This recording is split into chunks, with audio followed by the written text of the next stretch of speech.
आज हम लोग देखेंगे सिंथेसिस। सिंथेसिस का मतलब होता है दो या दो से अधिक वाक्यों को जोड़कर एक वाक्य बनाना। जैसे हमारे पास वाक्य लिखा हुआ है I have a chair, it is black.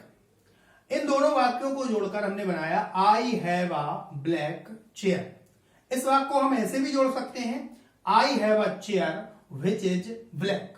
इन दोनों वाक्यों के बीच में कुछ अंतर है। एक वाक्य क्या है सिंपल और दूसरा वाक्य क्या है कॉम्प्लेक्स। संरचना के अनुसार अगर हम देखते हैं तो वाक्य तीन प्रकार के होते हैं, simple sentence, complex sentence and compound sentence. Simple का मतलब सरल, कॉम्प्लेक्स का मतलब मिश्रित और संयुक्त।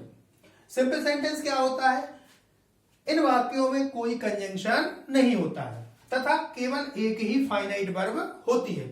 फाइनाइट वर्ब का मतलब क्या होता है, वे क्रियाएं जो टेंस का बोध कराती हैं और जिन पर उनके सब्जेक्ट का प्रभाव पड़ता है उन्हें फाइनाइट वर्ब कहते हैं। अब हमें कई वाक्यों को जोड़ना और जोड़ के एक वाक्य बनाना है। तो जब हम कई वाक्यों को जोड़ेंगे, हमने देखा कि सिंपल सेंटेंस में कोई भी कंजंक्शन नहीं होता और केवल एक ही फाइनाइट वर्ब होती है। अगर हमें दो वाक्यों को जोड़कर एक वाक्य बनाना है और वो एक सिंपल सेंटेंस बनाना है तो हमें कम से कम केवल और केवल एक ही फाइनाइट वर्ब रखनी होगी। यहां पर दो वाक्य थे आई have a chair, it is black. इसमें एक फाइनाइट वर्ब क्या है और दूसरी क्या है इज।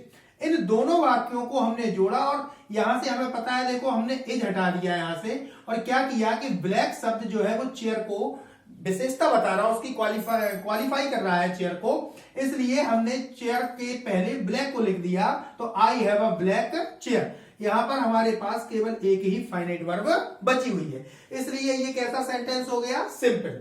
जबकि दूसरा वाक्य जिसमें एक फाइनाइट वर्ब हैव है और दूसरी क्या है इज, इसलिए ये सिंपल सेंटेंस नहीं है।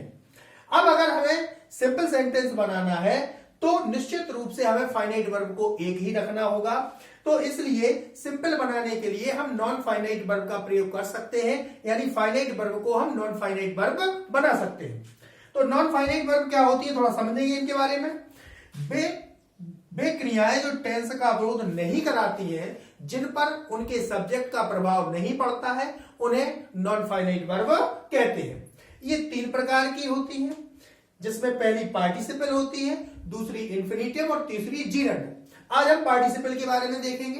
पार्टिसिपल क्या है, पार्टिसिपल भी एक प्रकार से क्रिया है, लेकिन ये ऐसी क्रिया है जो क्रिया के साथ साथ विशेषता का कार्य भी करती है।